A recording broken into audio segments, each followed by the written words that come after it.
बहुत सारे बच्चे ये सोचते हैं कि ये जो x और y है ये रस समीकरणमितीय गुणांक है। मतलब किसी को लगता है कि यहाँ पे जो a है उसको यहाँ पे पुट कर दो, यहाँ पे जो स्मॉल b है उसको यहाँ पे पुट कर दो, ऐसा कुछ होगा। इस स्मॉल x और स्मॉल y के बारे में सुप्रिया जो बात आपको याद रखनी है वो ये है कि ये रस समीकरणमितीय गुणांक नहीं है। तो आपको वो स्टेटमेंट समझ में आया जो मैंने दिया था कल लास्ट क्लास में कि एक अभिकारक पे डिपेंड करता है, एक पे नहीं करता है। तो अगर किसी एक के लिए वैल्यू 0 आ जाए, मान लो y की वैल्यू 0 आ गई, तो किस पे डिपेंड नहीं कर रहा होगा? b पे डिपेंड नहीं कर रहा होगा। अगर x की वैल्यू 0 आ गई तो a पे डिपेंड नहीं कर रहा होगा। मतलब मजे की बात यह है कि यहां पर बहुत ज्यादा इस बात पे डिपेंड कर रहा है कि n की वैल्यू क्या होगी। मात्रक फिक्स नहीं है, n की वैल्यू चेंज होगी, मात्रक चेंज होते रहेंगे। हेलो हेलो हेलो, हाँ जी बच्चों, वॉइस एकदम क्लियर है, दिखाई एकदम साफ दे रहा है? Just raise your hands, everything is fine. Okay, तो हम लोग लास्ट क्लास में क्या पढ़ रहे थे, एक बार वहाँ से रिवीजन करने की कोशिश करते हैं कि हम लोग किन चीज़ों के बारे में बात कर रहे थे। तो लास्ट क्लास में आपको याद होगा कि वी वर डिस्कसिंग कि किस प्रकार से अभिकारक की सांद्रता पर वेग निर्भर करता है, और बहुत मिले जुले प्रभाव जो है वहाँ पे देखने को मिले। क्या आपको याद है कि अभिकारक की सांद्रता पर हमने ये देखा कि कुछ अभिक्रियाओं के लिए सांद्रता बढ़ाने पर अभिक्रिया का वेग बढ़ता है, कुछ के लिए सांद्रता बढ़ाने पर अभिक्रियाओं का वेग घटता है, कुछ के लिए सांद्रता बढ़ाने पर अभिक्रिया के वेग पर कोई प्रभाव नहीं पड़ता। कुछ अभिक्रियाओं में जो आपका उत्पाद है उसकी सांद्रता पर निर्भर करने लगता है अभिक्रिया का वेग। क्या आपने ये भी पढ़ा था कि कुछ अभिक्रियाओं में ऐसा भी होता है कि किसी एक अभिकारक पर निर्भर कर रहा होता है और दूसरे अभिकारक पर निर्भर नहीं कर रहा होता है? क्या सभी को याद है ना? तो ये जो मिला जुला असर आ रहा था अभिक्रिया की सांद्रता का प्रभाव पर, जो मिला जुला असर आ रहा था अभिक्रिया के वेग पर, आज हम उसको डिटेल में डिस्कस करेंगे। और उसको डिटेल में डिस्कस करने के लिए जो टॉपिक का नाम है, जो टॉपिक रहेगा उसका नाम है वेग नियम, रेट लॉ। तो पुट ऑन द हेडिंग वेग नियम रेट लॉ, वेग नियम रेट लॉ।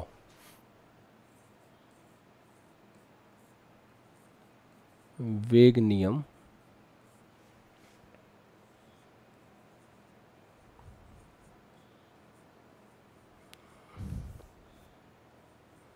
रेट लॉ, ऐसा।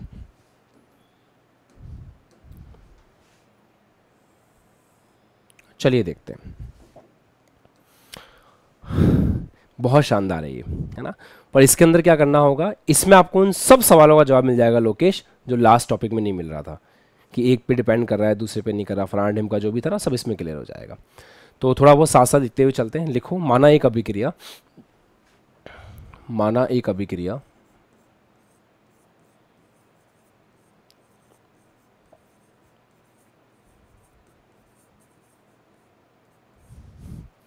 Small A capital A plus small B capital B से small C capital C plus small D capital D. माना इस प्रकार की एक अभिक्रिया हो रही है ना?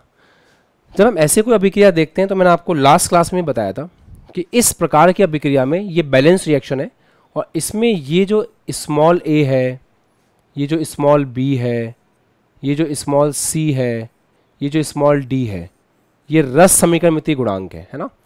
और ए और बी क्या है? ए और बी जो है वो आपके अभिकारक हैं, और हम क्योंकि यहाँ पे उत्क्रमणीय अभिक्रियाओं के बारे में बात नहीं कर रहे हैं, हम यहाँ पे अनुत्क्रमणीय अभिक्रियाओं का ही अध्ययन कर रहे हैं, तो मैं एरो को ऐसे भी बना सकता हूँ, है ना? और ये सी और ये डी क्या है आपके? ये आपके उत्पाद हैं। तो इस तरह से मेंशन करें, फिर लिखें यहाँ स्मॉल ए, स्मॉल बी, स्मॉल सी एवं स्मॉल डी रस समीकरणमितीय गुणांक हैं।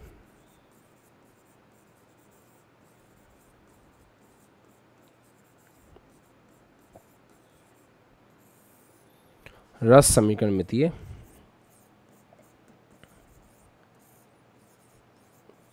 गुणांक हैं, ऐसा है। मतलब बैलेंस कर रहे हैं ना, उस टाइम पे आ रहे हैं ये। जब हम बैलेंस कर रहे हैं तो उस टाइम पे जो गुणांक आ रहे हैं उसको अपन बोल रहे हैं कि ये रस समीकरणमितीय गुणांक है।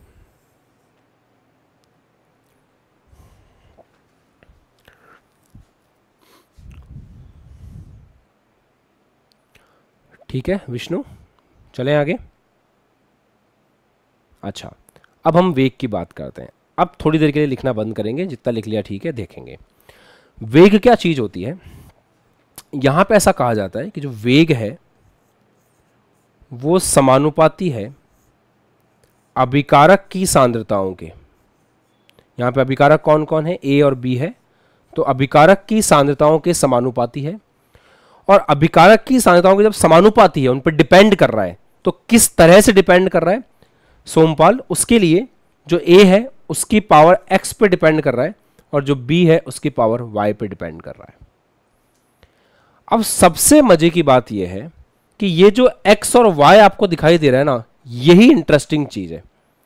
आपको हमेशा याद रखना है कि ये जो एक्स और वाई यहां पे आने वाला है, ये एक्स और वाई प्रयोगों से आने वाला है। तो ये एक्स और वाई जो आएगा ये प्रयोगों से आएगा। बहुत सारे बच्चे ये सोचते हैं कि ये जो एक्स और वाई है ये रस समीकरण मितीय गुणांक है। मतलब किसी को लगता है कि यहां पे जो ए है उसको यहां पे पुट कर दो, यहां पे जो स्मॉल बी है उसको यहां पे पुट कर दो, ऐसा कुछ होगा। इस स्मॉल एक्स और स्मॉल वाई के बारे में सुप्रिया जो बात आपको याद रखनी है वो ये है कि ये रस समीकरण मितीय गुणांक नहीं है। इनका ए और बी से कोई संबंध नहीं है निखिल, ये प्रयोगों से निकल के आएगा। हमें प्रयोगों का डेटा, प्रयोग होते हैं ना, तो प्रयोग में ऐसे डेटा निकाल के देते हैं लोकेश, तो वो जो डेटा अपन देखेंगे ना, उस डेटा से अपन जज करेंगे कि एक्स और वाई का मान क्या होगा। श्रद्धा ठीक है, डेटा आएगा हमारे पास, प्रैक्टिकली हमारे पास सवाल आएगा कसक, और उस सवाल को अपन देखेंगे, वहां से प्रैक्टिकली एक्सट्रैक्ट करेंगे विशाल कि एक्स और वाई की वैल्यू क्या आ रही है। हम कौन सी गलती नहीं करेंगे इस चैप्टर में, मैं आपको ये सिखा रहा हूँ ना डे 1 से कि कौन सी मिस्टेक्स नहीं करनी है। अभिकारक के साथ में एक्स्ट्रा माइनस साइन लगाना है, रस समीकरण मितीय गुणांक का भाग करना है, ये सब गलतियां जो बच्चे जनरली करते हैं हमें इस चैप्टर में नहीं करनी है, और मैं आपको आगाह करता हुआ चल रहा हूं। तो इस चैप्टर में इस टॉपिक के अंदर आयुष्मान किस बात को याद रखोगे कि सर ने बताया था कि यहां पे जो एक्स और वाई है वो प्रयोगों से प्राप्त होंगे, इनका स्मॉल ए और स्मॉल बी से कोई संबंध नहीं है।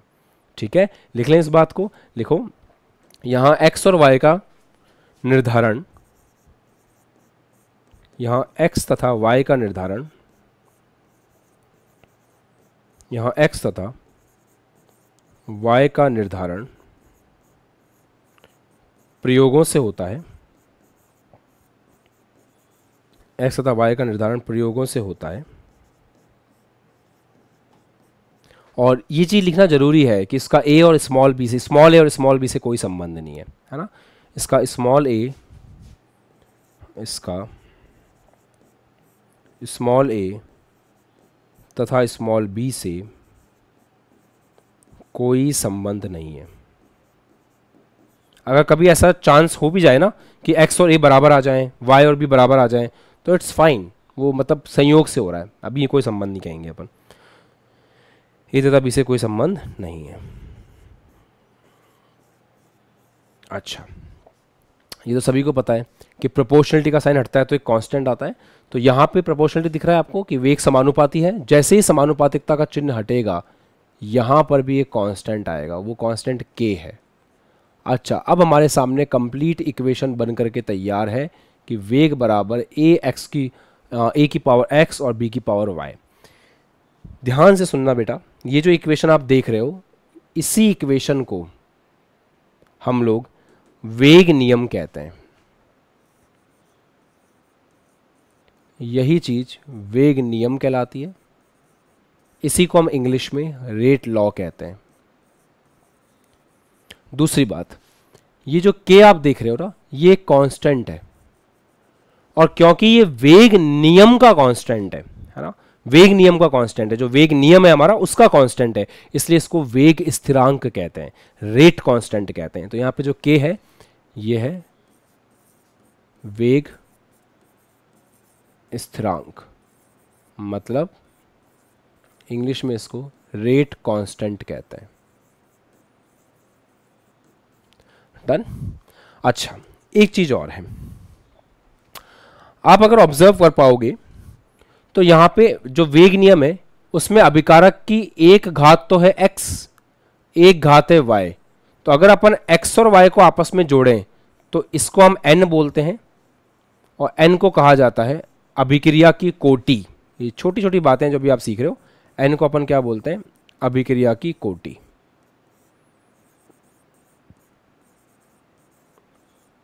इसको इंग्लिश में बोलते हैं order of reaction, order of reaction. तो क्या हम इसका डेफिनेशन लिख लें एक बार? इसका डेफिनेशन क्या होगा? जो वेग नियम है, उस वेग नियम में जो अभिकारकों की घातें हैं, पावर्स, उन अभिकारकों की घातों के योग को हम अभिक्रिया की कोटि लिखते हैं या कोटि कहते हैं। तो लिखें वेग नियम में, इसके बाद लिख सकते हो वेग नियम में, एग्जाम में आएगा तो ऐसे लिख के आना जैसे मैं लिख रहा हूं ना, वेग नियम में अभिकारकों की सांद्रताओं, वेग नियम में अभिकारकों की घातें भी बोल सकते हैं, अभिकारकों की घातों का योग, अभिकारकों की घातों का योग, वेग नियम में अभिकारकों की घातों का योग को अभिक्रिया की कोटि कहते हैं। घातों के योग को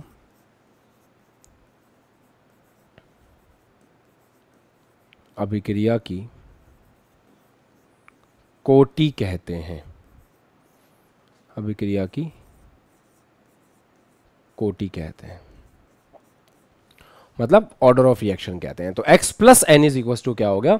x plus y, sorry x plus y is equal to क्या हो गया? n, और n क्या है? अभिक्रिया की कोटि है। साथ साथ लिख भी रहे होंगे, साथ साथ प्रोसेस भी करते हुए चल रहे होंगे चीजों को।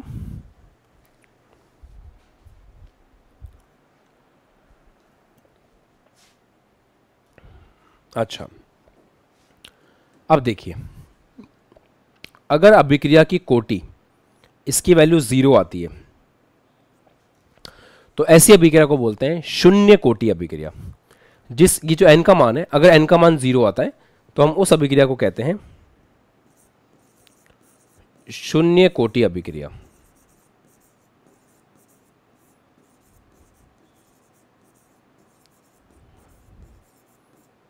मतलब जीरो ऑर्डर रिएक्शन।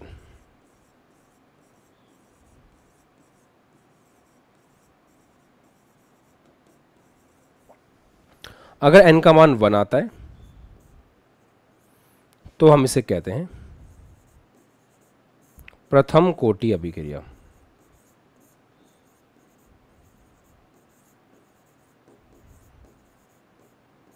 मतलब फर्स्ट ऑर्डर रिएक्शन।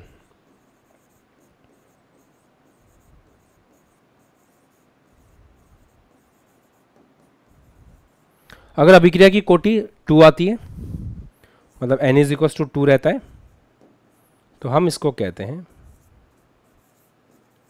द्वितीय कोटि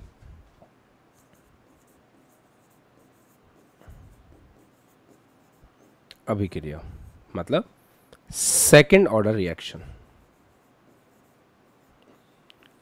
सेकंड ऑर्डर रिएक्शन, ऐसा हम इसको कहते हैं। तो n इज इक्वल टू 0 है तो first order, n is equal to 1 है तो सॉरी 0 है तो 0 ऑर्डर, फर्स्ट है तो फर्स्ट ऑर्डर, सेकंड है तो सेकंड ऑर्डर। सिंपल। चलिए इसको कॉपी कर लीजिए।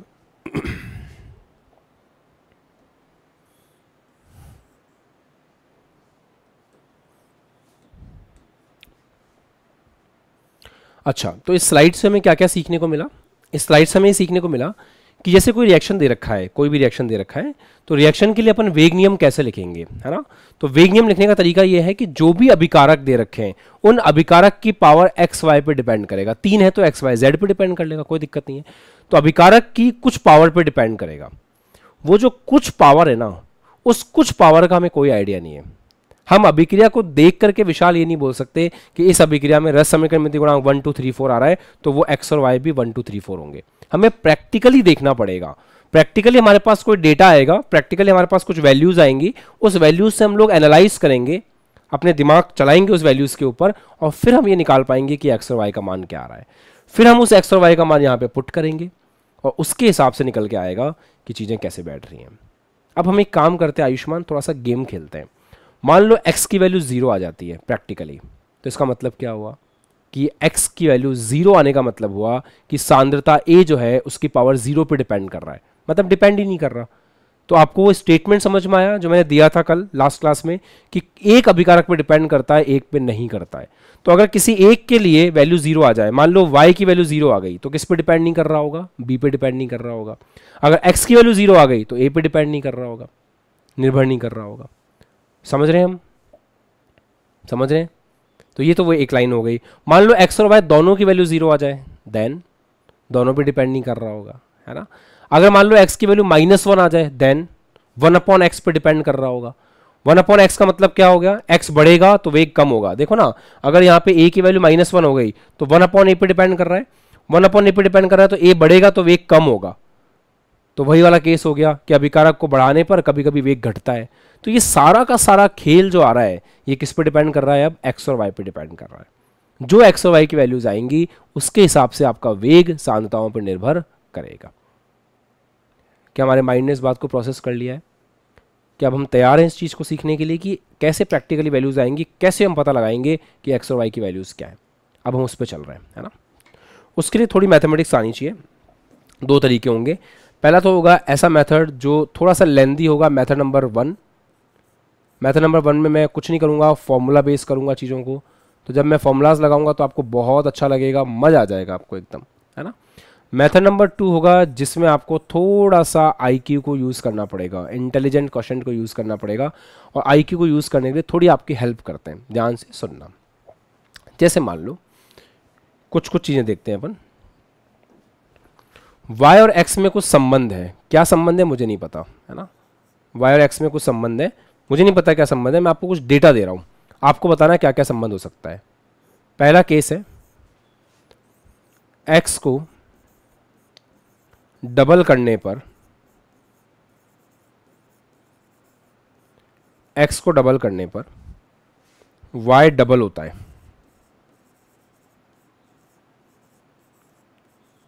मतलब x को डबल करते हैं तो y भी डबल होता है। अब आपको बताना है x और y में क्या संबंध है, ठीक है। सेकंड, x को 9 गुना करने पर y 9 गुना होता है।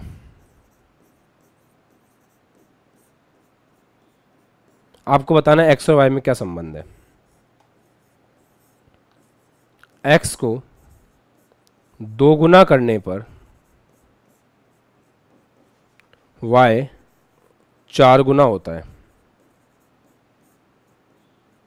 आपको बताना है x और y में क्या संबंध है ना।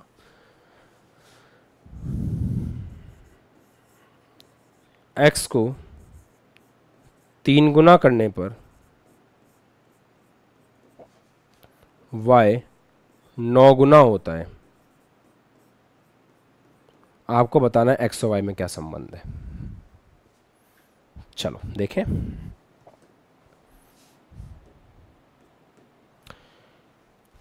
ध्यान से देखना, बहुत काम की चीज़ है। मैथमेटिक्स से मतलब ये तो बेसिक चीज़ें बता रहा हूँ मैं आपको ना, ये बेसिक मैथ्स एक तरह से।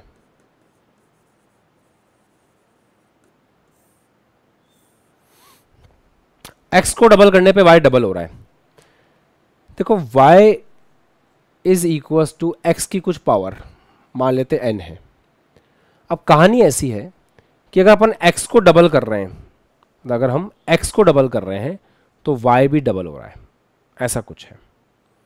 देखते हैं इस n की वैल्यू निकाल के देखनी कि कितनी पावर पे डिपेंड कर रहा है। अपन को n की वैल्यू चाहिए। जो पहले वाला y था वो था x की पावर n, सही है। अब y डबल हो गया तो y हो गया डबल, तो y हो गया 2y, और x भी डबल हो गया, x हो गया 2x। तो ये हो गई इक्वेशन नंबर 1, ये हो गई इक्वेशन नंबर 2। अब हमको ये पता लगाना है कि n का मान कितना है ना। देखो आप y को डबल किया, x को डबल किया, y भी डबल हो गया। अब एक काम कीजिए, इक्वेशन 2 डिवाइड बाय इक्वेशन 1 कर लीजिए, तो ये आ जाएगा 2 की पावर n इंटू एक्स की पावर n। इसको अलग अलग कर सकते हैं ना, डिवाइड बाय, इधर है x की power n is equals to 2y upon y, y से y कट गया, इससे ये कट गया। 2 की power n is equals to कितना आ गया, 2 की पावर 1, यहाँ से n इज इक्वल्स टू कितना आ गया, 1 आ गया। मतलब x को डबल करने पर y अगर डबल हो रहा है तो y x की किस पावर पे डिपेंड कर रहा है? 1 पे डिपेंड कर रहा है, ऐसा हम बोल सकते हैं। 10th क्लास की मैथमेटिक्स है, सही तो है। x को दुगना करो, यहां पे लिखो x की जगह 2x, तो y भी तो डबल हो गया। पहले y x था, जब x डबल हुआ y भी डबल हो गया। तो अगर अपन एक चीज के साथ जो कर रहे हैं, अगर दूसरी चीज के साथ भी एग्जैक्टली वही हो रहा है, मतलब वो उसकी किस पावर पे डिपेंड कर रहा है? 1 पे डिपेंड कर रहा है। विश्वजीत ठीक है ये बेसिक मैथ्स? सही है, समझ आ रहा है बेटा? अच्छा, x को 9 गुना करने पे y भी 9 गुना हो रहा है। क्या आपको इसके लिए मैथमेटिक्स लगाने की जरूरत है, या आप डायरेक्ट बोल सकते हो कि सर एक के साथ जो कर रहे हैं वही सेम चीज दूसरे के साथ हो रही है? विशाल इधर देखो, जो चीज हम एक के साथ कर रहे हैं वही चीज दूसरे के साथ हो रही है। बाहर के नज़ारे बाद में देख लेना। जो हम x के साथ कर रहे हैं वही y के साथ हो रहा है। तो यहां भी हम ये बोल सकते हैं कि y जो है वो x की पावर 1 पे डिपेंड कर रहा है। अगर आपका बोलने का मन नहीं है तो आप करके देख लो। देखो करके देखते हैं। मान लेते हैं y जो है वो x की पावर n पे डिपेंड कर रहा है। सवाल क्या बोल रहा है? x को 9 गुना करने पे y 9 गुना हो गया, मतलब x को जब हमने 9 गुना किया, 9x किया, तो y भी 9 गुना हो गया, मतलब 9y हो गया।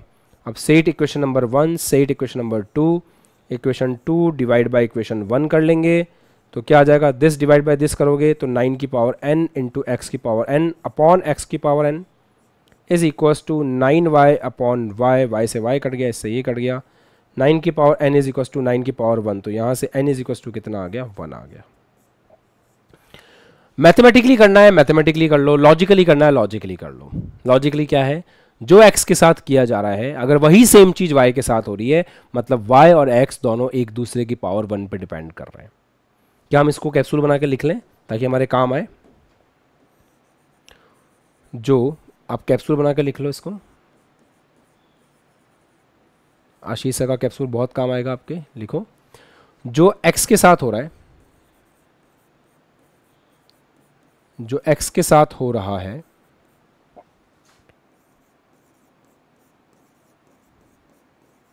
यदि वही सेम जो x के साथ हो रहा है, यदि वही सेम y के साथ हो रहा है, यदि वही सेम y के साथ हो रहा है,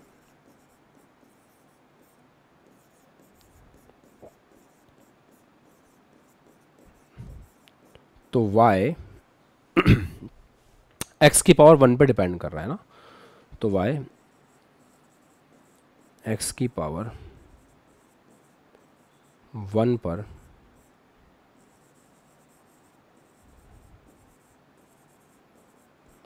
डिपेंड कर रहा है। और एग्जाम्पल 1 और 2 में यही हो रहा है। ठीक है, एग्जाम्पल 1 और 2 में यही हो रहा है। अच्छा, तो ये अपन ने एग्जाम्पल 1 के लिए चेक किया यहाँ पे, और यहाँ पे अपन ने एग्जाम्पल 2 के लिए चेक किया। अच्छा, एग्जाम्पल 3 के लिए चेक करें, आ जाओ। एग्जाम्पल 3 की बात करते हैं। वैसे तो हम डायरेक्टली भी कर सकते हैं कार्तिकेय। देखो, x को दुगना करने पर y 4 गुना हो रहा है। क्या आप दिमाग लगा पा रहे हो कि y जो है वो x की पावर 2 पे डिपेंड कर रहा होगा? क्योंकि जब आपने x को 2x किया तो अभिषेक पावर 2 थी, तो 2 2 4 हो गया। क्या हम सोच पा रहे हैं डायरेक्टली? सोच पा रहे हैं डायरेक्टली? नहीं सोच पा रहे तो कोई बात नहीं, फॉर्मूला करके फॉर्मूले से निकाल लेंगे। देखो कैसे, आप ऐसे देखो, थर्ड पार्ट अपन यहां पे कर रहे हैं। y x की पावर, मान लेते हैं y जो है वो x की पावर n पे डिपेंड कर रहा है। ये चीज बहुत काम आएगी सवाल करने में, इसलिए बता रहा हूं। y जो है वो x की पावर n पे डिपेंड कर रहा है, मान लेते हैं। अब सवाल ने क्या बोला है, सब बच्चे ध्यान देंगे, लिखना पॉज कर सकते हैं 1 मिनट के लिए। x को 2 गुना किया है, x को दुगना किया है, मतलब जो भी x था उसको 2x कर दिया। अच्छी बात है। y को 4 गुना हो गया, y 4 गुना हो गया, मतलब y अगर y था तो अब 4y हो चुका है, पहले का 4 गुना। ये सवाल कह रहा है। अब इसको कह लो इक्वेशन नंबर 1, इसको कह लो इक्वेशन नंबर 2, वही काम करो, इक्वेशन 2 डिवाइड बाय 1 करो। चलो, तो यहाँ पे 2 की पावर n x की पावर n, तो 2 की पावर n x की पावर n डिवाइड बाय, ऊपर क्या है x की पावर n, सामने क्या है 4y अपॉन y। अच्छा, इससे ये कैंसिल हो गया, इससे ये कैंसिल हो गया। क्या आ रहा है? ये आ रहा है 2 की power n is equal to 4। क्या हम कंपेयर कर सकते हैं? नहीं कर सकते, क्योंकि अभी 2 की पावर यहाँ पे 2 है, सॉरी 2 की पावर n है, सामने 4 है। कोई बात नहीं, कंपेयर करने के लिए थोड़ा दिमाग लगाना पड़ेगा। 4 को हम लिख सकते हैं 2 की पावर 2, तो यहाँ से आप लिख सकते हो 2 की पावर n बराबर 2 की पावर 2, तो यहाँ से n बराबर कितना आ गया, 2 आ गया। तो n बराबर 2 आ गया, इसका मतलब आप ये बोल सकते हो कि जो y है यहाँ पे इस केस में वो x की पावर 2 पे डिपेंड कर रहा था, ऐसे। क्या आपको मेरे समझाने के बाद, मैथमेटिक्स लगाने के बाद समझ में आ गया है? पहले नहीं आ रहा था, कोई बात नहीं, चलेगा, बाद में तो आ गया। कि आपको दिखना पड़ेगा, आप ऐसे इक्वेशन बनाएंगे, सॉल्व करेंगे, आ जाएगा अपने आप। अब आप एक काम करें, इसको खुद से सॉल्व करके देखें एक बार, फोर्थ को एक बार खुद से सॉल्व करके देखें, और फिफ्थ सवाल जो मैं दे रहा हूं उसको भी खुद से सॉल्व करके देखें। x को 3 गुना करने पर y 27 गुना हो जाता है। अब आप खुद ट्राई करें और मुझे x और y की वैल्यूज बताएं कितनी कितनी आ रही है। चलिए वह खुद ट्राई करेंगे।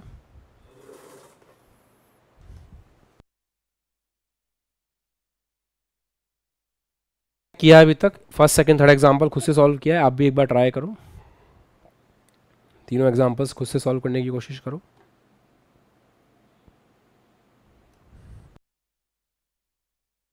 एक ही बात है बेटा, वेग और दर एक ही बात है, वेग स्थिरांक अलग चीज है, वेग और दर एक ही चीज है ना।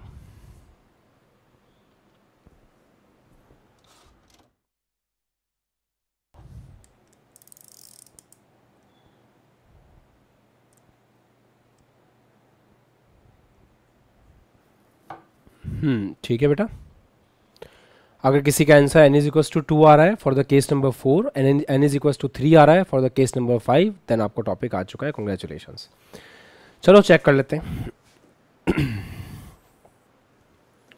तो हम इस स्पेस में कर रहे हैं सवाल, है ना, इस जगह पे कर रहे हैं, example 3 and example sorry 4 and 5। चलो 4 को देख लेते हैं एक बार।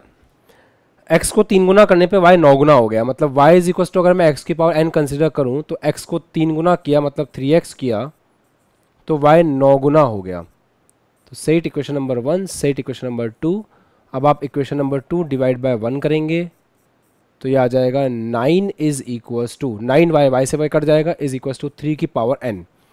अब आप देख पा रहे होंगे कि 3 की पावर n तो कंपेयर तो कर नहीं सकते, तो इसको 3 की पावर 2 लिखना पड़ेगा आपको, तब ये कंपेयर होगा। तो ये n इज इक्वल्स टू आ गया 2, कोई दिक्कत नहीं है, डन। ऐसे ही किया था, कितने बच्चों का सही था? बस अब आपसे सवाल बन जाएंगे, देखना। Fifth, y is equals to x की पावर n। अच्छा, तो यहाँ पे हमें बोला है कि x को 3 गुना करने पे y 27 गुना हो गया, तो जब x को अपन ने 3x किया तो y जो है वो 27 टाइम्स हो गया पुराने वाले y का। तो वही set equation number 1, set equation number 2, 2 divide by 1 करेंगे तो समझदार बच्चा देख रहा होगा, इसको इसमें भाग लगाओगे तो इस तरफ बचेगा 3 की पावर n और सामने क्या बचेगा 27। तो 3 की पावर n और 27 को कंपेयर तो कर ही नहीं सकते, पर हम 27 को लिख सकते हैं 3 की पावर 3। कैसे? 3 तिया 9, 9 तिया 27। जैसे ऐसे लिखोगे n इज इक्वल टू 3 आ गया, तो ऐसे आप कंपेयर कर सकते हो। दिस इज द वे आप ऐसे कंपेयर कर सकते हो, ठीक है। तो अब समझ में आया जो मैं स्टार्टिंग में बोल रहा था कि धीरे धीरे आएगा, क्लियर है। चलो अब हम सवाल करें।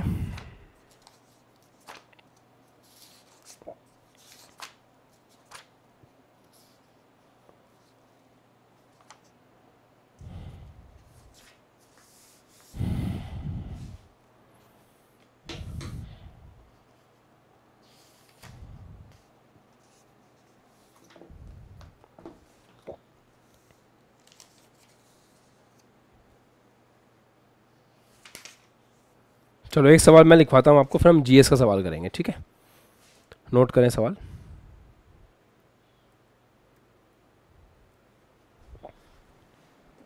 अब हम क्वेश्चन करने जा रहे हैं, जो रियल क्वेश्चन हमारे एग्जाम में आएगा वो टीआरक्यू, टॉपिक रिलेटेड क्वेश्चंस को हम लोग टीआरक्यू कहते हैं ना। लिखेंगे 25 डिग्री सेंटीग्रेड पर अभिक्रिया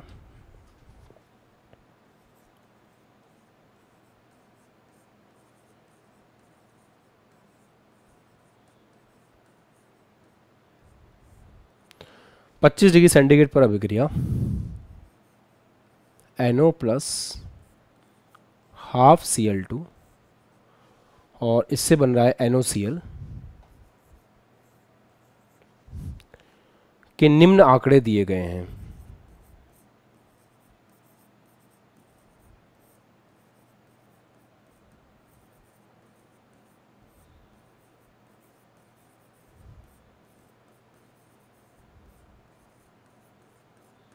के निम्न आंकड़े दिए गए हैं।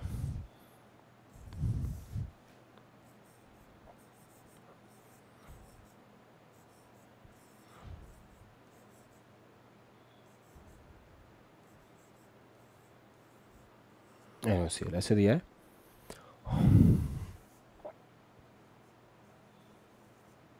क्या क्या दे रखा है ढंग से नोट कर लेंगे। सवाल को साथ साथ फटाफट नोट कर लो, जल्दी जल्दी। 0.05 0.05 1 इंटू 10⁻³ सेकेंड है 0.05 0.15 3 इंटू 10⁻³ थर्ड दे रखा है 0.15 0.05 एंड 9 इंटू 10⁻³ वेग नियम ज्ञात कीजिए।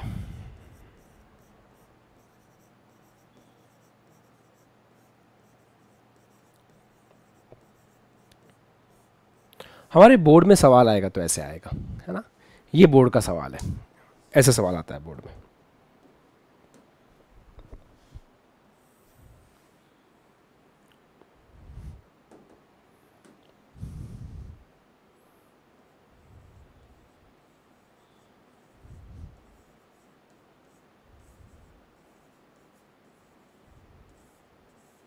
अच्छा कैसे करेंगे इसको ना, ध्यान से देखते हैं इसको करने का तरीका क्या होगा। अब सब बच्चे चाहें तो एक बार पॉज कर सकते हैं, बिल्कुल भी लिखना बंद कर सकते हैं, कुछ भी नहीं लिखना है और समझना है, ठीक है। तैयार हो? बाकी बेसिक समझ में आ गया अच्छे से? पॉज कर देंगे लिखना। अंकित लिखो मत, पूनम लिखो मत।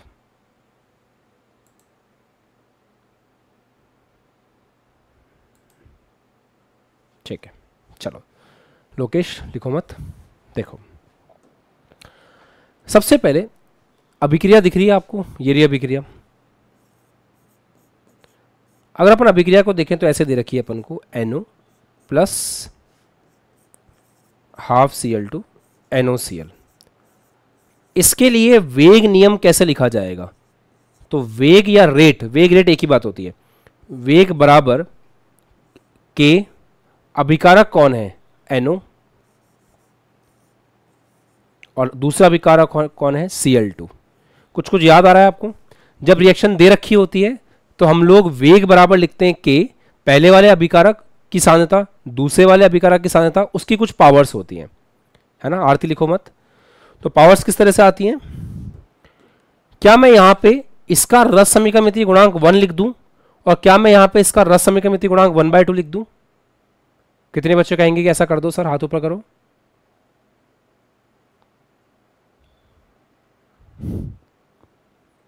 मैंने कहा था ना कि वेग नियम में जो हम पावर लिखते हैं वो रस समीकरण मिति गुणांक नहीं होता है। फिर भी कुछ बच्चों ने हाथ ऊपर किया है कि सर आप ऐसा कर दो। इसीलिए मैं उस टॉपिक में 10 बार ही समझा रहा था कि ए और बी जो है वो एक्स और वाई नहीं है, ए और बी जो है वो एक्स और वाई नहीं है, गंगाधरी शक्तिमान नहीं है, यहाँ पे अलग अलग है चीज़ें। एक्स और वाई अलग है और ए और बी अलग अलग है, ठीक है। तो यहाँ पे हम एक्स और वाई लिखेंगे, ए और बी नहीं लिखेंगे। एक्स और वाई का पता कैसे चलता है? प्रैक्टिकल से चलता है, वो प्रैक्टिकल की रीडिंग से चलता है। वो रीडिंग तो दे रखी न तुम्हें, इसे तो दे रखी थी। चलो ठीक है, आ जाओ। अब हम सीखते हैं कैसे करेंगे। ये हमारे सामने इक्वेशन आ गई, ये इक्वेशन नंबर 1 कह देंगे। अगर हमें एक्स और वाई की वैल्यू पता चल जाए तो हो गया सवाल। यहाँ पे एक्स की वैल्यू पुट कर देंगे, यहाँ पे वाई की वैल्यू पुट कर देंगे, सवाल हो जाएगा। चलिए देखते हैं कैसे करेंगे। सबसे पहले अपन इक्वेशन बनाते हैं। तो फर्स्ट इक्वेशन बनाते हैं, देखना कैसे। K NO की सांद्रता कैसे दे रखी है अपन को, फर्स्ट वाले में देखो NO की सांद्रता है 0.05, तो NO की सांद्रता है 0.05 की पावर x। अच्छा Cl2 की सांद्रता कितनी है, Cl2 की सांद्रता है 0.05 सेम, तो 0.05 की पावर y। जब ऐसा है तो वेग कितना आ रहा है 1 इंटू 10⁻³ इसको आप कह सकते हैं इक्वेशन नंबर 2। तो ये हमने कैसे लिखा, प्रश्न में दिए गए प्रेक्षण के आधार पर, प्रश्न में दिए गए प्रेक्षणों से। तो फर्स्ट प्रेक्षण से अपन ऐसा लिख पाए, अब सेकंड प्रेक्षण से अपन कैसा लिख पाएंगे, देखो सेकंड प्रेक्षण से आप लिखोगे तो सेकंड प्रेक्षण में NO कितना है 0.05, तो K इंटू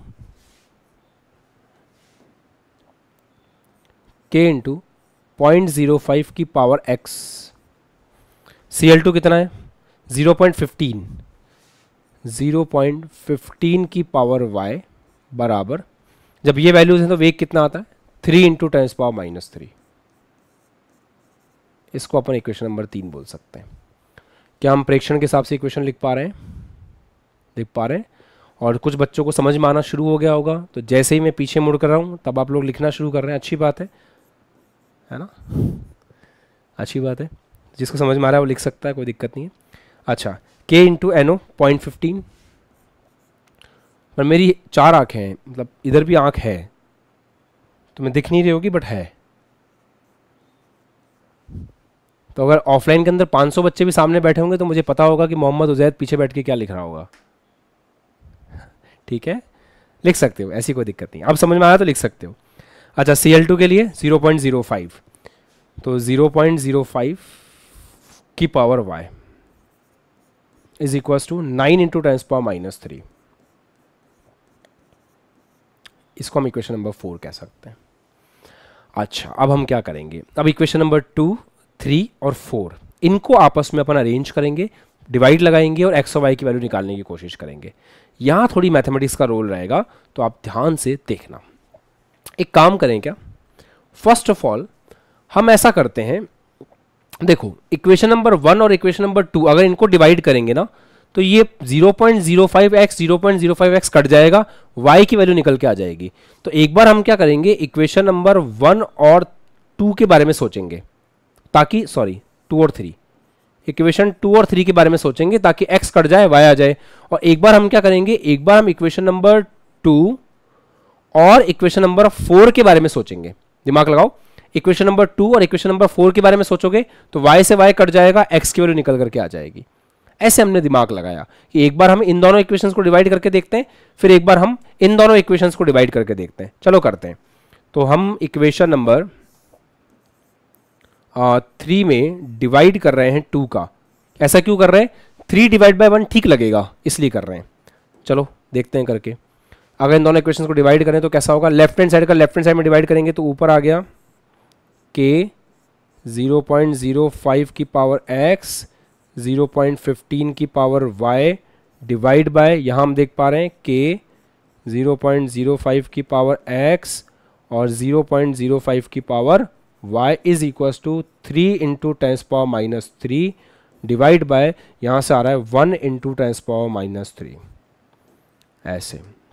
अच्छा k से k कैंसिल, इससे ये कैंसिल, और यहाँ पे आ गया 15 अपॉन, अच्छा आप देख पा रहे हैं क्या कि ऐसे लिखा है 0.15 की पावर y अपॉन 0.05 की power y is equal to, इससे ये कट गया, ये आ गया 3।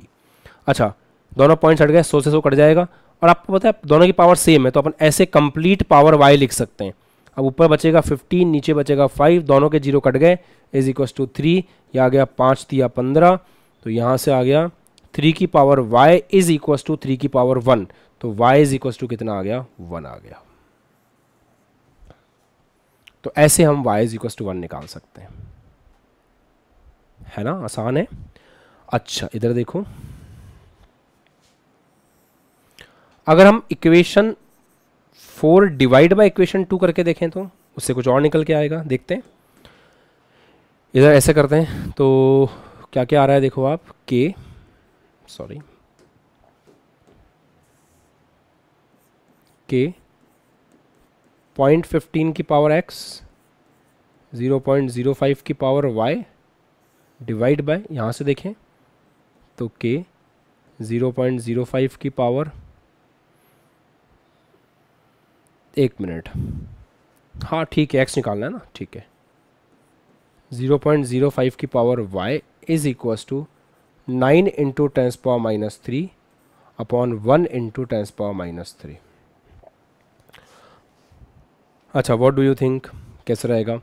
देखो k से k कैंसिल, x से x कैंसिल, यहाँ पे इससे ये कैंसिल, ये दोनों एक ही हो गए, है ना, ये दोनों एक ही हो गए।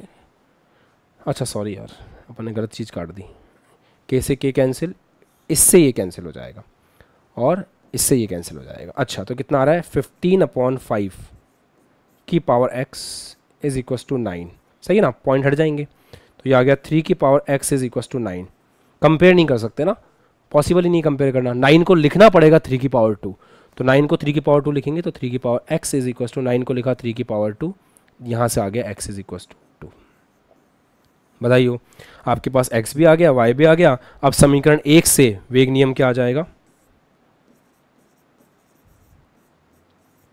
समीकरण 1 से वेग नियम आ जाएगा, वेग बराबर के एनओ की पावर x, तो एनओ की पावर x, एनओ कितना है, x कितना है 2, और Cl2 की पावर y, तो y कितना आया 1, ये आपका आंसर हो जाएगा।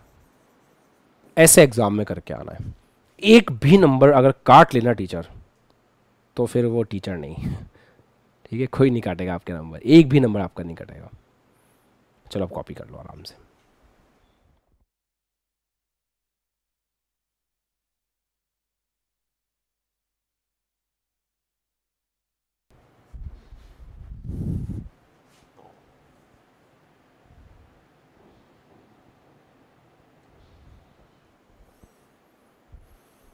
डन, कॉपी फिनिश्ड, बढ़े आगे। अच्छा देखो इसको डायरेक्ट भी कर सकते हैं, है ना, इसको डायरेक्ट भी कर सकते हैं। डायरेक्ट कैसे करेंगे, वो नीट वाले बच्चे ध्यान से देखेंगे, जेई वाले बच्चे ध्यान से देखेंगे, बोर्ड वाले बच्चे जो एक बार कंफर्म करना चाहते हैं कि हमारा आंसर सही है, डायरेक्टली कैसे आएगा वो एक बार ध्यान से देखेंगे। डायरेक्ट हो सकता है इसमें, मतलब पेन चलाने की मेरे को जरूरत नहीं थी, डायरेक्ट कर सकते थे। कैसे? डायरेक्ट मेथड, मेथड नंबर 2 मैं यहीं पे कर लूंगा आंखों से देख करके, सभी बच्चे ध्यान देंगे। डायरेक्ट ऐसे हो सकता है कि मैंने ये ऑब्जर्व किया कि केस नंबर 1 और केस नंबर 2 में एनओ की वैल्यू फिक्स है। आराम से देखना बेटा, केस नंबर 1 में और केस नंबर 2 में एनओ की वैल्यू फिक्स है, ये मैंने ऑब्जर्व किया। और मैंने ये देखा कि एनओ की वैल्यू फिक्स है और NO2 की वैल्यू 3 गुना हो रही है। क्या ये सही नहीं है? NO की वैल्यू फिक्स है 0.05 0.05, है ना, और Cl2 जो है वो 0.05 से 0.15 हो रहा है, मतलब 3 गुना हो रहा है। जब Cl2 3 गुना हो रहा है तो रेट के साथ क्या हो रहा है, रेट भी 3 गुना हो रही है। मतलब Cl2 को 3 गुना करने पर रेट 3 गुना हो रही है। Cl2 को 3 गुना करने पर, उजैद समझ आ रहा है, Cl2 को 3 गुना करने पर रेट भी 3 गुना हो रही है। मनीषा, इसका मतलब क्या हुआ? इसका मतलब ये हुआ जो हम x के साथ कर रहे हैं वही y के साथ हो रहा है। अगर हम x को 3 गुना कर रहे हैं तो y भी 3 गुना हो रहा है, मतलब कितनी पावर पे डिपेंड कर रहा है, 1 पे। सीखा था अपन ने, तो डायरेक्ट देख लो आप, मेरे को डायरेक्ट समझ में आ गया कि Cl2 की पावर कितनी होगी, 1। ये लो, खत्म। दूसरा, फिर मैं सेकेंड ऑब्जर्वेशन यहां से लूंगा कि फर्स्ट और थर्ड को देखूंगा, तो फर्स्ट और थर्ड को जब मैं देखूंगा तो Cl2 फिक्स है। देखो आप, फर्स्ट और थर्ड में Cl2 फिक्स है, NO को अपन 3 गुना कर रहे हैं, NO 0.05 से 0.15 हो रहा है। जब हम केस नंबर, एक बार हम ऐसा करते हैं, इसको फ्रेशली कर लेते हैं, कोई दिक्कत नहीं है।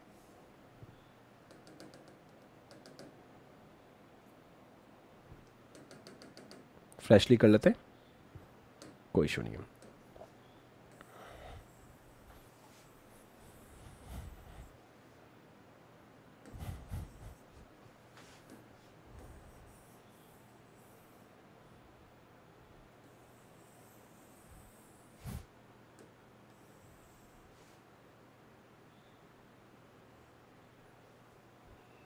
ठीक है।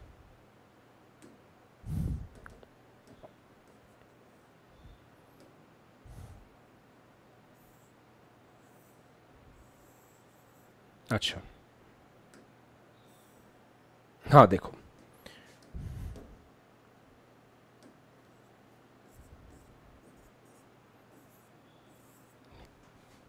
तो केस नंबर 1 और 2 से मुझे समझ में आ गया कि Cl2 की पावर 1 पे डिपेंड कर रहा है। अब हम ले रहे हैं 1 और 3 को, तो 1 और 3 को ध्यान से देखेंगे तो Cl2 हमारा फिक्स है, 1 और 3 में Cl2 फिक्स है, और NO के साथ क्या हो रहा है, NO 3 गुना हो रहा है, Cl2 फिक्स है और ये 3 गुना हो रहा है। जब इसको 3 गुना किया तो रेट के साथ क्या हो रहा है, रेट 9 गुना हो रही है। तो इतना कॉमन सेंस तो चलता है कि अगर एक को अपन यहां से 3 गुना कर रहे हैं, रेट दुगनी हो रही है, तो पावर 2 पे डिपेंड कर रहा होगा। हम कर चुके हैं ना, देखो थोड़ा वर्कआउट तो हम कर चुके, जब डायरेक्ट मेथड अप्लाई कर रहे हैं थोड़ा वर्कआउट दिमाग में होना चाहिए कि x को जब अपन ने 3 गुना किया था तो y 9 गुना हुआ था, तो केस नंबर 4 में n की वैल्यू कितनी आई थी, 2 आई थी। तो थोड़ा थोड़ा लॉजिकल अंडरस्टैंडिंग डेवलप हो जाती है जब हम IQ के लेवल पे सोचते हैं कि एक को अपन ने दुगना किया, मतलब इसको अपन ने 3 गुना किया, उसके साथ क्या हुआ, इसको दुगना किया वो 8 गुना हुआ, तो पावर 3 पे डिपेंड करेगा। ये हम सोच पाते हैं अगर थोड़ा सा IQ का यूज़ करें, पुरानी ऑब्जर्वेशन का यूज़ करें। तो यहाँ पे हम लोगों ने ऑब्जर्व किया कि जब इसको अपन ने फिक्स रख के इसको 3 गुना किया तो ये 9 गुना हो गया। तो 9 गुना कैसे हो गया होगा, 3 की पावर 2 पे डिपेंड कर रहा होगा, तो 3 तिया 9 गुना हो गया। तो डायरेक्ट आप बोल सकते हो कि पावर 2 पे डिपेंड कर रहा है, ये n बराबर 2 आ गया। ऐसे भी हम डायरेक्टली कर सकते हैं, पर एग्जाम में नहीं करना है। हम बोर्ड की क्लास ले रहे हैं, बोर्ड की क्लास के अंदर ये सही तरीका नहीं होगा, मार्क्स डिडक्ट हो जाएंगे। तो आपको बोर्ड की क्लास में ऐसे करके आना है, this is the right method, इससे पूरा करके आना है। अच्छा, अब एक सवाल देता हूँ, आप लोग ट्राई करोगे खुद से, तो चलो फिर अगला सवाल ट्राई करो।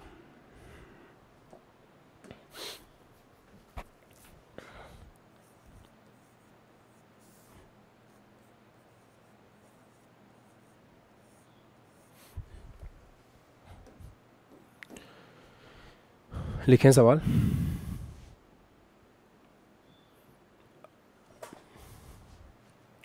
एक अभिक्रिया है जिसमें A और B इन्वॉल्व है, दो ही अभिकारक हैं, और रेट दे रखी है आपको। A है 0.1, B है 0.1, रेट है 0.05, A है 0.2, B है 0.1, रेट है 0.1,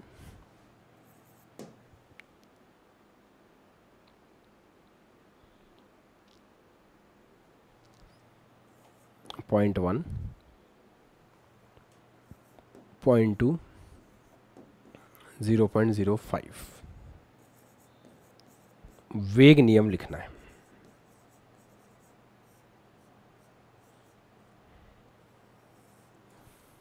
वेग नियम क्या होगा ये लिखना है।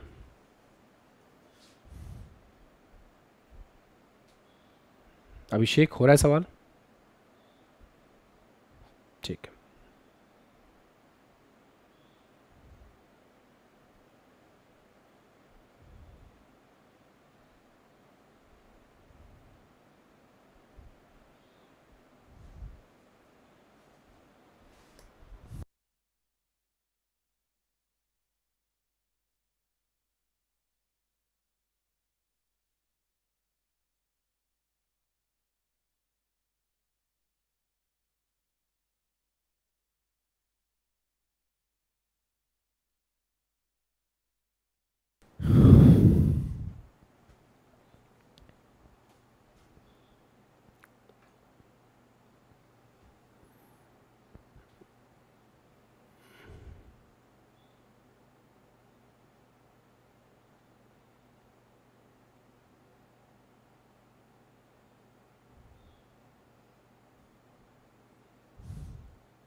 क्या हमारी एक वैल्यू 0 आ रही है और एक वैल्यू 1 आ रही है क्या?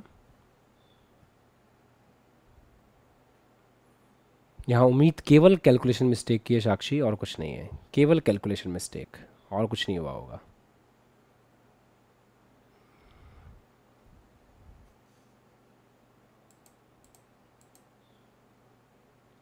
विश्वजीत क्या आया है?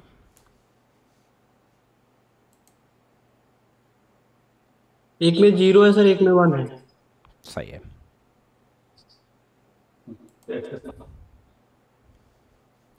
चलिए देखें एक बार सिस्टमेटिकली देखते हैं सवाल कैसे होगा। देखो रेट लॉ लिखना है आपको, तो रेट लॉ कैसे लिखा जाएगा, वेग नियम कैसे लिखा जाएगा, वेग बराबर के, अभिकारक ए है तो ए की पावर एक्स बी की पावर वाई। हमारे पास जो जो भी केसेस हैं हम उनसे बनाएंगे प्रेक्षणों के आधार पे, तो प्रेक्षणों के आधार पर बनाएंगे तो वेग कैसे आएगा, ए कितना है 0.1, तो 0.1 की पावर एक्स गुणा 0.1 की power y is equal to वेग कितना है 0.05। तो इससे हमारी बन जाती है इक्वेशन नंबर 2। डन, ऐसे बन जाएगी। फिर इसके लिए अप्लाई करेंगे तो 0.2 की पावर x 0.1 की power y is equal to 0.1, इससे बन जाएगी इक्वेशन नंबर 3।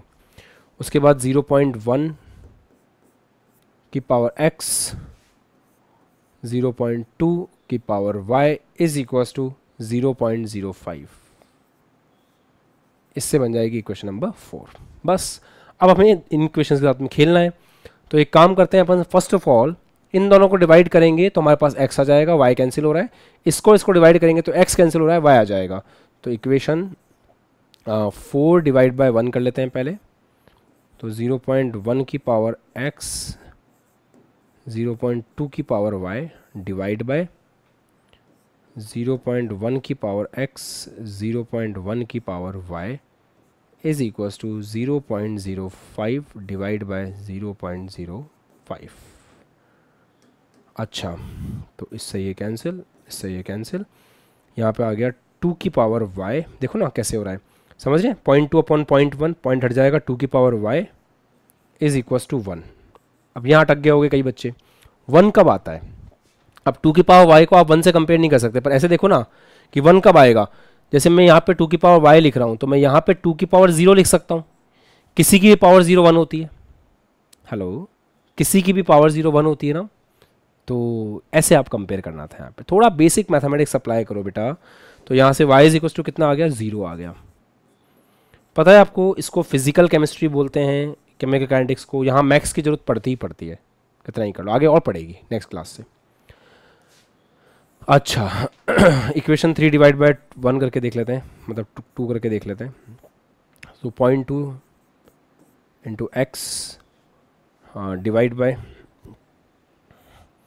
क्वेश्चन नंबर 3 है ना, हाँ, 0.2 into x 0.1 into y divide by this करेंगे तो 0.1 इंटू एक्स 0.1 की power y is equals to 0.1 upon 0.05। अच्छा देखें, ये कैंसिल, ये आ गया 2 की पावर x बराबर, ये कितना है, इसको आप काटेंगे 2 से कटेगा, तो ये आ गया 2 की पावर 1, तो x इज इक्वल टू कितना आ गया 1, x 1 आ गया, y 0 आ गया, समीकरण 1 से।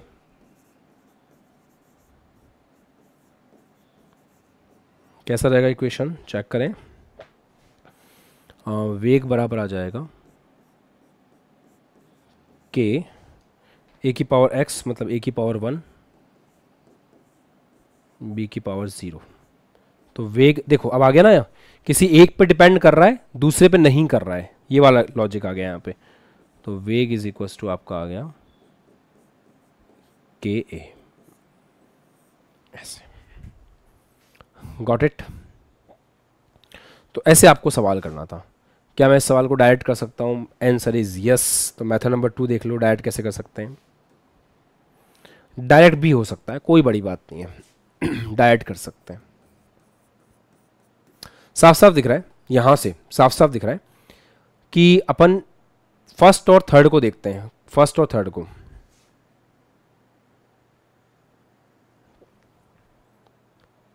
इसको फिक्स रखते हुए इसको डबल किया, ये सेम रहा, इसका क्या मीनिंग होता है? इसका क्या मीनिंग होता है? इसको वापस देखो, ए को फिक्स रखते हुए बी को अपन ने डबल किया और रेट सेम रहता है, इसका क्या मीनिंग होता है? एक अभिकारक को आप चेंज कर रहे हो और उससे रेट पे कोई फर्क नहीं पड़ रहा, इसका मतलब है रेट उस अभिकारक की सहायता पे डिपेंड नहीं कर रही है। आलोक, ये ऑब्जर्वेशन समझ गए हम? इसको फिक्स रखते हुए हमने इसको डबल किया, इस पर कोई प्रभाव नहीं पड़ रहा, मतलब रेट जो है वो बी पे डिपेंड नहीं कर रही, तो बी की पावर कितनी होगी? 0। ये लो डायरेक्ट। अच्छा, इधर फिर हमने क्या किया? फिर हमने इसको फिक्स रखा, मैं दूसरे कलर से कर रहा हूं, इसको फिक्स रखा, इसको डबल किया, तो इसको डबल करने से रेट भी डबल हो रही है, मतलब जो, एक सेकेंड, अपन ने सही ऑब्जर्वेशन लिए ना, x इज इक्वल टू 1 है। अच्छा, ये तो देख लिया ना अपन ने यार, इसलिए ऐसा हो रहा है। ठीक है ठीक है ठीक है, ये तो देख लिया था ना, ये तो केस था, दूसरा केस देखना है। इसको फिक्स रखना है, इस बार b को फिक्स रखना है, तो b को फिक्स रखते हुए अपन ने a को डबल किया, तो b को फिक्स रखते हुए a को डबल कर रहे हैं, तो रेट भी डबल हो रही है। अब सही है, तो b को फिक्स रखते हुए a को डबल किया, 0.1 से 0.2 डबल, रेट भी डबल हो गई, तो जो a के साथ हो रहा है वही रेट के साथ हो रहा है, जो x के साथ हो रहा है वही y के साथ हो रहा है। तो ऐसे केस में पावर कितनी होती है? कितनी पावर पर डिपेंड करता है? 1 पर डिपेंड करता है। तो यहां पे आप देखो 1 पर डिपेंड कर रहा है, तो a की पावर 1 पे, b की पावर 0 पे। डायरेक्ट मेथड नीट जैसे एग्जाम के लिए है, जेई जैसे एग्जाम के लिए है, या फिर बोर्ड में खुद को खुश करने के लिए है कि हाँ हम जो कर रहे हैं वो हम सही कर रहे हैं, उसके लिए सही है। बाकी ऐसा नहीं है कि इसको हमेशा यूज करना है, आपको हमेशा सिस्टमेटिकली चलना है, सिस्टमेटिकली ही आंसर अपना निकालना है। डन है? कोई दिक्कत परेशानी किसी बच्चे को? Raise your hands, everything is fine. चलो इसको लिख लो, फिर आगे बढ़े, जो भी अपना छोटा मोटा नोट करना है वो कर लो, फिर आगे बढ़ते हैं।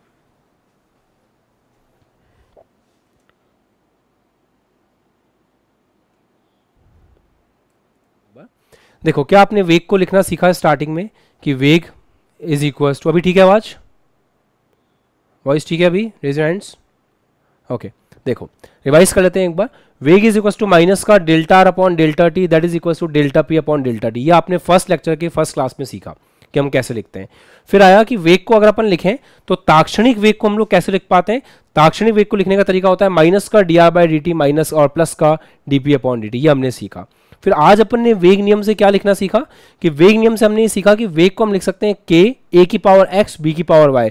और ये जो एक्स और वाई है, इनके लिए दो बातें याद रखनी है कि एक तो ये एक्स और वाई प्रयोगों से आएंगे, दूसरा इस एक्स और वाई का जो योग है उसको एन बोलते हैं, और एन क्या होता है? अभिक्रिया की कोटि, ऑर्डर ऑफ रिएक्शन। ये पूरी इक्वेशन को वेग नियम कहते हैं, के को वेग स्थिरांक कहते हैं।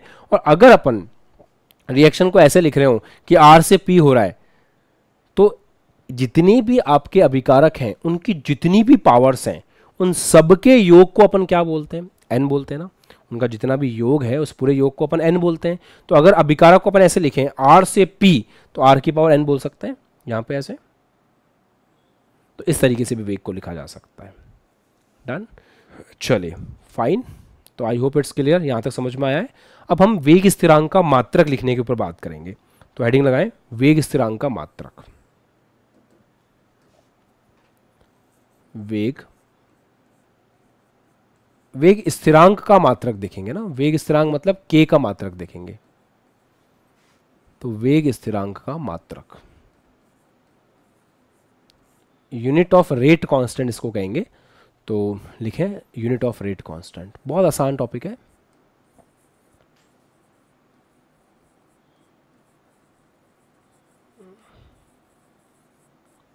Unit of rate constant. सबसे पहले आप ये समझें कि आप वेग को लिख कैसे सकते हैं, है ना। तो वेग स्थिरांक को यहां से आप कैसे लिख पा रहे हैं, देखें के है आपका, चाहे तो आप हेडिंग लगा के छोड़ सकते हैं, फिर ध्यान देंगे। हम के को कैसे लिख सकते हैं, के को हम लिख सकते हैं वेग अपॉन आर की पावर एन। क्या हम ऐसा लिख सकते हैं, बिल्कुल लिख सकते हैं सर। देखो यहां से के बराबर क्या आ रहा है, वेग डिवाइड बाय आर की पावर एन। अच्छा, एक छोटी सी बात और बताओ मुझे, वेग का तो ये भी फॉर्मूला है, इससे भी आप वेग का मात्रक लिख सकते हो, ये सब सेम ही तो है। वेग का ये वाला फॉर्मूला, हालांकि ये औसत का है, ये ताक्षणिक का है, वेग नियम, ये सब एक ही है। चीज तो लास्ट में क्या निकल करके आ रही है, वेग ही निकल के आ रहा है ना। तो कहने का मतलब ये है कि चाहे आप यहां से लिखें यहां से लिखें, है तो वेग ही।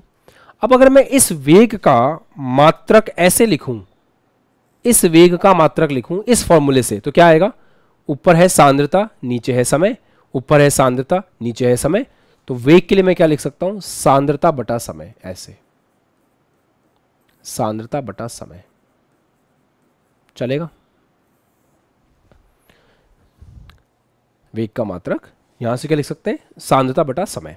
नीचे क्या आ रहा है, आर की पावर एन, आर क्या है, अभिकारक की सांद्रता, तो फिर से नीचे क्या आ रहा है, सांद्रता, तो सांद्रता की पावर एन। मतलब मजे की बात यह है कि यहां पर बहुत ज्यादा इस बात पर डिपेंड कर रहा है कि एन की वैल्यू क्या होगी, मात्रक फिक्स नहीं है, एन की वैल्यू चेंज होगी, मात्रक चेंज होते रहेंगे। तो राहुल अभी हम यहां तक कंफर्टेबल हैं क्या कि के को अपने वेग अपॉन आर की पावर एन लिखा है, केवल राहुल को हाथ ऊपर नहीं करना है, सबको करना है। नेम एक जस्ट इंस्टिंक्ट होता है। पहली बात तो मैं किसी बच्चे का नाम लेता हूं तो जस्ट एक वो थ्रो होता है उस बच्चे के ऊपर कि हाँ यार कम से कम ये है कि, और या फिर हो सकता है वो बच्चा डिस्ट्रैक्ट भी हो रहा हो, दोनों चीज़ें हैं उसमें। कभी कभी बच्चा बहुत अच्छा पढ़ रहा है तो भी उसका नाम लिया जा सकता है, कभी वो डिस्ट्रैक्ट हो रहा है तो भी उसका नाम लिया जा सकता है, कभी वो आंख के सामने आ गया तो भी उसका नाम लिया जा सकता है। There is nothing like favourite, okay, कोई ऐसा कंसिडर नहीं करे साल भर कि इसका नाम लिया तो ये फेवरेट है, ऐसा कुछ नहीं होता। Every one is equal for me, बस जो आंखों के सामने आ गया उसका नाम ले रहा हूँ, ऐसा है। ओके, ये जो सॉफ्टवेयर है सामने वो इस तरह का है कि बच्चे चेंज होते रहते हैं इसमें। तो आप ऐसा नहीं है कि स्क्रीन, कुछ बच्चे भी बोलते हैं स्क्रीन के ऊपर तो आप 40 बच्चे देख रहे होगे, बाकी के बच्चों का क्या, तो ये स्क्रीन के ऊपर हमने ऐसे सेटिंग कर रखी कि हर टाइम में, हर थोड़े टाइम में सभी बच्चे चेंज होते रहते हैं, तो पता चल जाता है कि कौन सा बच्चा क्या कर रहा है। आंचल नोट कर रही है, पता चल जाता है ऐसे, है ना। चलो, तो सांद्रता अपॉन समय डिवाइड बाय सांद्रता की पावर एन ऐसे लिख पा रहे हैं। अब इसको थोड़ा सा और देखते हैं, तो सांद्रता यहाँ लिखने नहीं दे रहा, कोई बात नहीं, यहाँ लिखते हैं सांद्रता बटा समय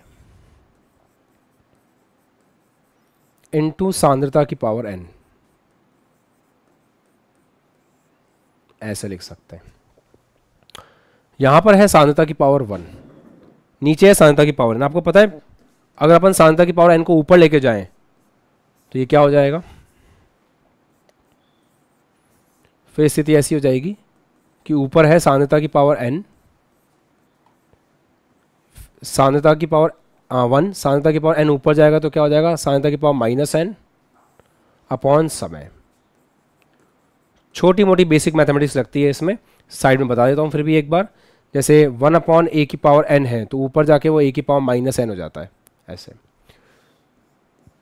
बेस से में पावर जुड़ जाएगी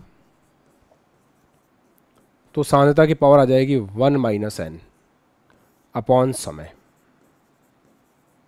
सांद्रता का मात्रक क्या होता है, सांद्रता का मतलब होता है सिंपल मोलरता, है ना। सांद्रता का मात्रक होता है सिंपल मोलरता। तो मोलरता का मात्रक क्या होता है, मोल पर लीटर, तो मोल पर लीटर की पावर हो गई 1 माइनस एन, और समय साथ में चल रहा है तो समय का मात्रक हो जाएगा जो भी सेकंड वैकेंड जो भी आ रहा है वो आप देख सकते हो ऐसे। तो ये के का मात्रक हो गया। मतलब के का मात्रक किस पर डिपेंड कर रहा है, के का मात्रक डिपेंड कर रहा है एन के ऊपर, के का मात्रक डिपेंड कर रहा है एन के ऊपर। अब हम अलग अलग कोटि के लिए अलग अलग मात्रक निकाल सकते हैं। अलग अलग मतलब एन की वैल्यू चेंज होगी ना, उसके हिसाब से मात्रक चेंज होते जाएंगे। चलो चेक कर लेते हैं कैसे कैसे। जैसे एन की वैल्यू 0 है, किसके लिए, शून्य कोटि अभिक्रिया के लिए।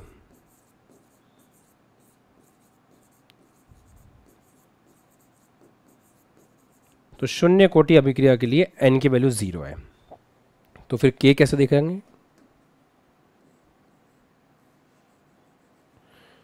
शून्य कोटि अभिक्रिया के लिए n की वैल्यू 0 है, तो k कैसे आएगा फिर? देखो, मोल पर लीटर, k का मात्रक मोल पर लीटर की पावर 1 माइनस 0 इंटू समय 1/सेकेंड, n की जगह 0 रख दिया, तो क्या मात्रक आ गया? मोल की पावर 1, लीटर ऊपर आएगा तो लीटर की पावर इनवर्स 1, सेकंड की पावर इनवर्स 1, तो ये आ गया mole litre inverse second inverse. कोई रॉकेट साइंस नहीं है इसमें, सिंपल है। देखो, मोल पर लीटर, n की वैल्यू रख दी 0, तो 1 माइनस 0 1 होता है, तो मोल की पावर 1, लीटर की पावर नीचे है तो 1 लीटर की पावर, लीटर ऊपर जाएगा तो लीटर की पावर -1, ये आ गया आपके पास। अच्छा, n इज इक्वल टू 1 के लिए देखते हैं, दैट इज प्रथम कोटि अभिक्रिया।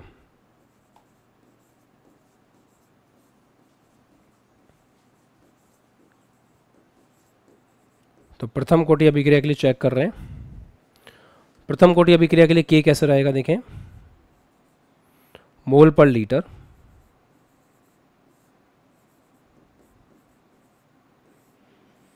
One minus n, n is equal to 1 है, यहां पे 1 रख देंगे।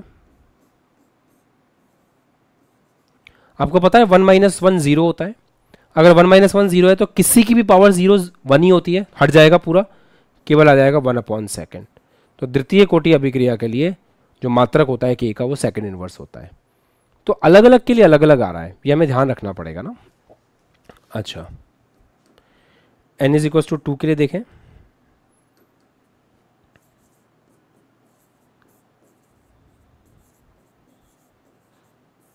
द्वितीय कोटि अभिक्रिया,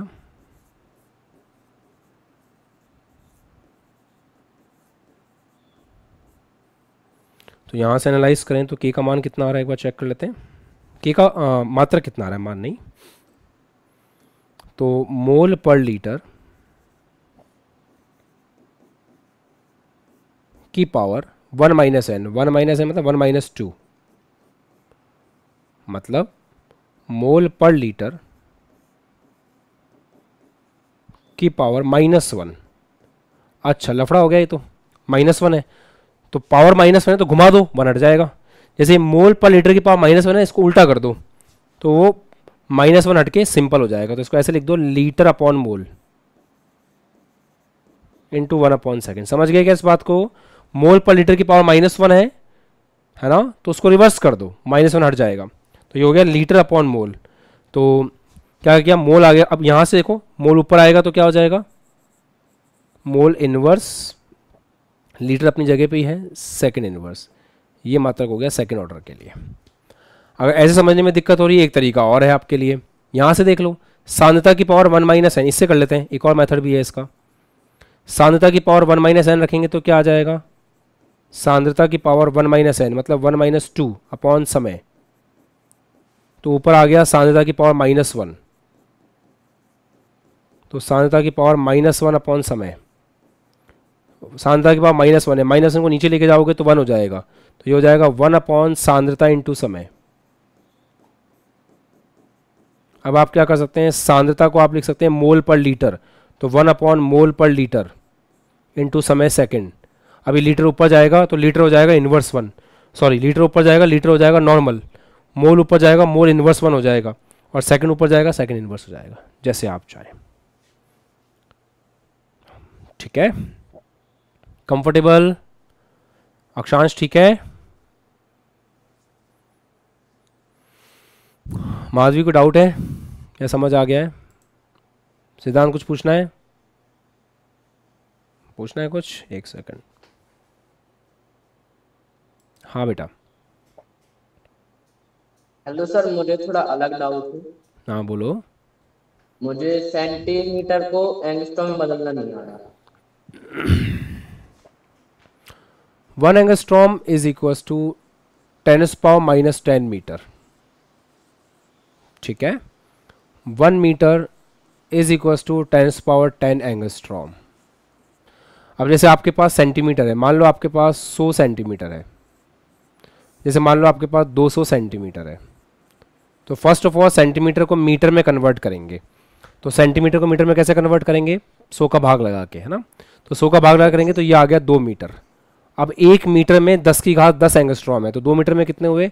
2 × 10 की घात 10 एंगस्ट्रॉम। ऐसे आप कन्वर्ट कर लोगे। Yes sir. ठीक है, इस तरीके से कर लेंगे।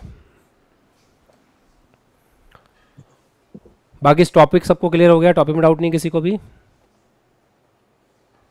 हाँ अभिषेक। हेलो सर, मैं बोल रहा हूँ कि जैसे सांद्रता का अलग अलग यूनिट पे मतलब शून्य कोटि अभिक्रिया, प्रथम कोटि अभिक्रिया, अलग अलग पेपर में पूछ सकते हैं। हाँ जी, इसलिए तो अलग अलग पढ़ा रहे हैं। देखो सवाल किससे आएगा? सवाल अच्छा आपने पूछ लिया तो बता ही देता हूँ। मान लो एक सवाल आ गया इस तरह का कि एक अभिक्रिया के लिए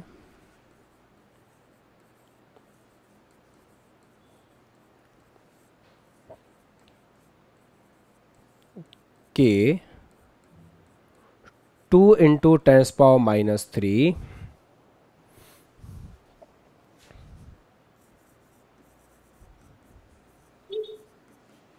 है, अभिक्रिया की कोटि बताओ।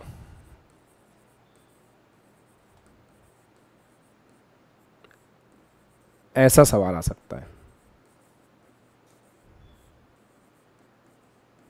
ये सवाल पॉसिबल है ना। सवाल तो एक और पॉसिबल हो सकता है। कैसे?